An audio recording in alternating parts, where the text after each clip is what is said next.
All right, so this evening I will be reading Goldilocks and the Three Bears. Once upon a time, there was a little girl named Goldilocks who had beautiful gold hair.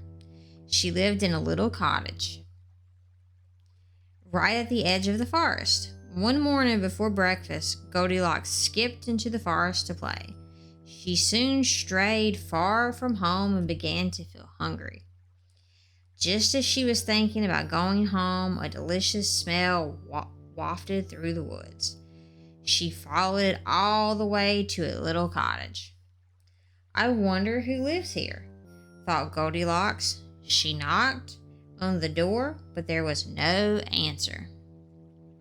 As Goldilocks pushed gently on the door, it swung open and Goldilocks stepped inside. The delicious smell was coming from 3 bowls of steaming porridge on a table. There was a great big bowl, a middle-sized bowl, and a teeny tiny bowl. Goldilocks was so hungry, she tried the porridge in the biggest bowl first. "Oh, too hot," she cried. Next, she tasted the porridge in the middle-sized bowl. "Yuck, too cold," she sputtered. So Goldilocks tried the porridge in the teeny tiny bowl. "Yum," she said, "just right." And she ate it all up. Goldilocks saw 3 comfy chairs by the fire. There was a great big chair, a middle-sized chair, a teeny tiny chair. "Just the place for a nap," yawned Goldilocks sleepily. She tried to scramble into the biggest chair. "Too high up," she gasped, sliding to the ground. Next, Goldilocks tried the middle-sized chair, but she sank into the cushions. "Too squishy," she grumbled. So Goldilocks tried the teeny tiny chair. "Just right," she sighed, settling down, but Goldilocks was full of porridge and too heavy for the teeny tiny chair. It squeaked and creaked and cracked, and then crash! It broke into teeny tiny pieces, and Goldilocks fell onto the floor. "Ouch," she said. Goldilocks climbed up the stairs. At the top, she found a bedroom with 3 beds. There was a great big bed, a middle-sized bed, and a teeny tiny bed.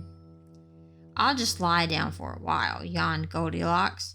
So she clambered onto the biggest bed. "Too hard," she grumbled. Then she lay down on the middle-sized bed. "Too soft," she mumbled. So she snuggled down in the teeny tiny bed. "Just right," she sighed and fell fast asleep. Meanwhile, a great big daddy bear, a middle-sized mommy bear, and a teeny tiny baby bear returned home from their walk in the woods. "The porridge should be cool enough to eat now," said Mommy Bear. So the 3 bears went inside their cottage for breakfast. "Someone's been eating my porridge," growled Daddy Bear, looking in his bowl. "Someone's been eating my porridge," gasped Mommy Bear, looking in her bowl. "Someone's been eating my porridge," squeaked Baby Bear, "and they've eaten it all up." Then Daddy Bear went over to his chair. "Someone's been sitting in my chair," he roared. "There's a golden hair on it." "Someone's been sitting in my chair," growled Mommy Bear. "The cushions are all squashed." "Someone's been sitting in my chair," cried Baby Bear, "and they've broken it."